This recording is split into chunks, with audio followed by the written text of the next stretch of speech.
السلام عليكم خوتي وخواتاتي متابعي قناه امينه شو. كما كتشوفوا هنايا في هذه الصوره هذه غادي نقدم لكم الكنافه. كتجي على هذا الشكل هذا، كتجي معمره بلا كريم. بغيتو تعرفوا الطريقه باش حضرت هذه الكنافه هذه، تابعوا معايا الفيديو من الاول حتى الاخر وان شاء الله يعجبكم. فرجه ممتعه. اول حاجه غنبداو بها بالنسبه لهاد الكنافه ديالنا هو اننا خاصنا نصاوبوا القطر ديالنا او السقوه او المهم داكشي باش غادي نسقيو الكنافه ديالنا. عندي اول حاجه كاس ديال السكر حبيبات، عندي كاس ديال الماء نفس الكاس درت به الماء والسكر حبيبات، ونص ديالو ديال ماء الزهر.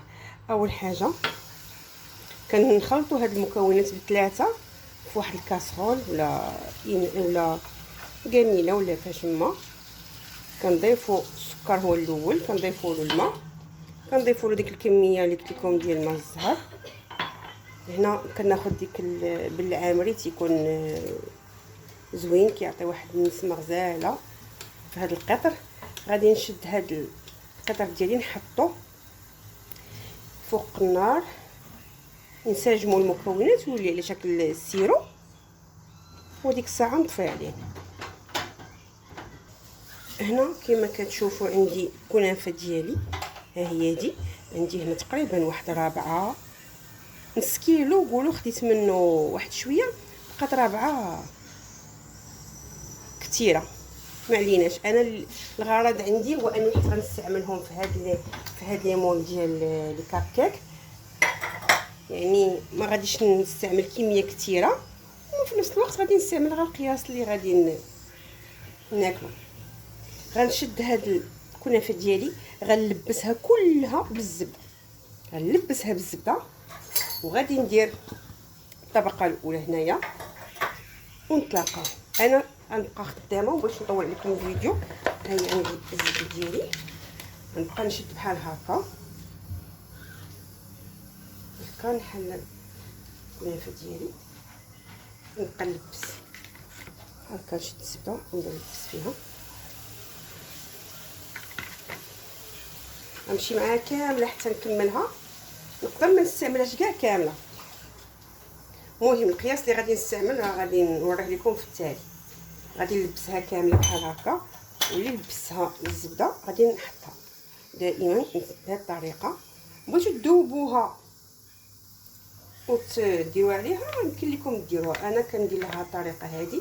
كنشد الكميه ديالي ديال الكنافه بحال هكا وندير الزبده في يديا ونلبسها لها. المهم غنستمر بهذه الطريقه هذه حتى نكمل ونتلاقى معكم باش نوريكم المرحله المواليه.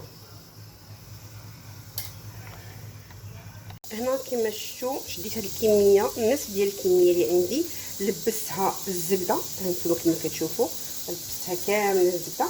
غنشد المقص، خليت واحد الكميه هنايا ها هي اللي غادي ندير لكم طبقه ثانيه. غنبقى نقطعها بحال هكا، نقطعها طريفات صغار.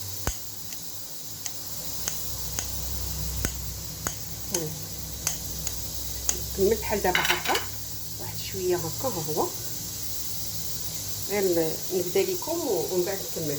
شديت المول ديالي دهنتها بالزبده، غادي نفرش واحد الطبقه الاولى بحال هكا، نفرشها.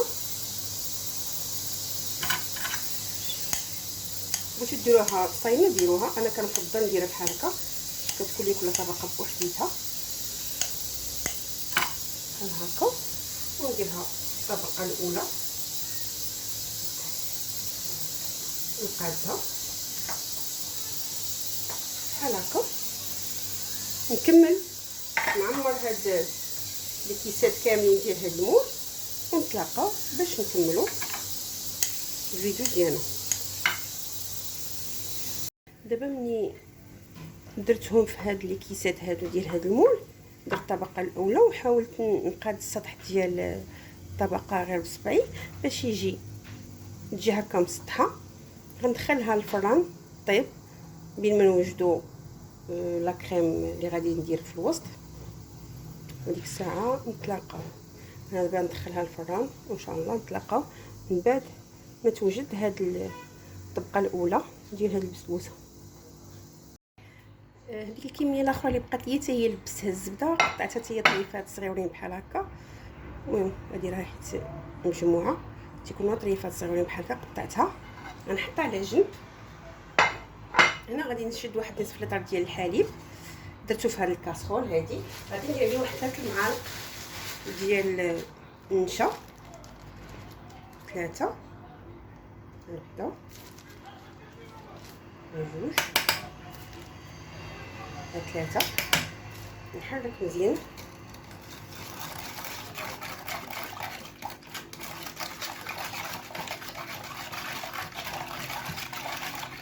غندير 2 عواشق كبار ديال السكر وبيبات وسنيده باش تكون حلوه شي شويه، باش تجي بحال لا كريم. درت على العاشق الاول على العاشق الثاني، درت واحد شي شويه حيت الدراري كيتعجبهم تكون حلوه شي شويه لا كريم. وغادي نسم بواحد الساشي ديال الزا، الساشي هذا سديتو. نحرك المكونات ديالي كامله وندوزها فوق البوطه حتى تكون ليا لا كريم ديالي. بين ما تخرج لهذيك الطبقه الاولى ديال الكنافه تخرج من الفران، ونديروا هاد لا كريم ديالنا ونديروا الطبقه الثانيه نسقيوها ونقدموا بهذيك الساعه. المهم ما نحرقش المراحل بين ما يوجدوا كلشي ونكمل معكم. لا كريم ديالنا ها هي دي واجده دابا، ها هي شفتوا ها هي. غنضيف لها واحد العاشق ديال الزبده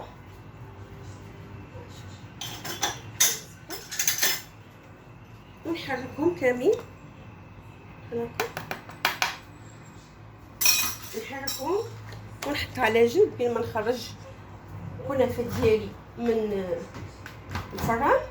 وندير هاد الطبقه ديال لا كريم، نزيد الطبقه الاخرى ديال الكنافه اللي حاضره هنايا، ها هي دي. وديك الساعه نتلاقاو نذوب هاد الزبده مع هاد لا كريم بحال هكا. صافي هي نحطها على جنب. نخرج هذيك الطبقه الاولى ونكملوا الطبقه الاولى اللي كنا خرجنا من الفران اللي حضرنا من قبل ديال الكنافه، ها هي دي. دابا غادي نبدا ندير عليها كل وحده ندير عليها واحد الكميه ديال لا كريم. ندير لي الطبقه بحال هكا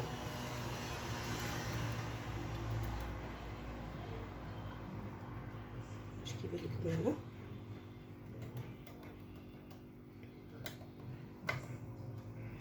هكذا بهذه الطريقه هذه كما حضرت هاد الجوج. نكملهم كاملين وندير الطبقه الاخرى ديال الكنافه ونعاود ندخلها للفران. من بعد ما درت الطبقه اللي وريتكم ديتها في الاول ديال لا كريم، درت الطبقه الثانيه ديال الكنافه اللي ديجا دهنتها حتى هي بالزبده. دابا غندخلها للفران حتى توجد طيب مزيان على خاطرها، نخرجها ونتلاقاو باش نسقيوها ونزينوها ونقدموها ان شاء الله.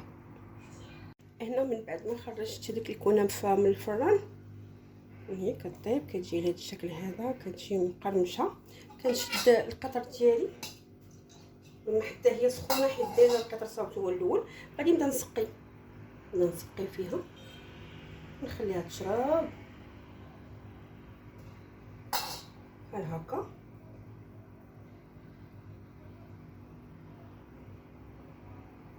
نسقيها كلها نخليها بين ما تشرب ونزينها ونقدمها.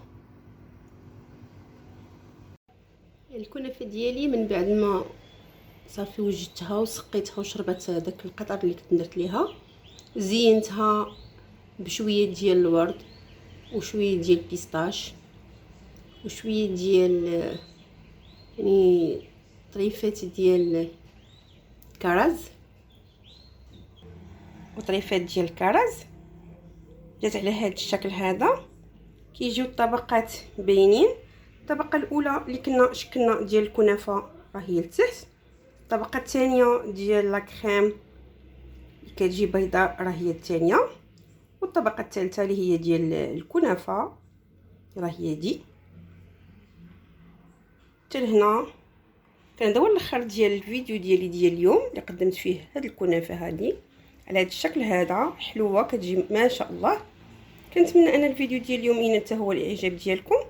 ما تنساوش خوتي وخواتاتي متتبعي قناه امينه شو دعمونا دائما باللايكات ديالكم وشجعونا باش دائما نواصلوا نعطيكم ديما الجديد.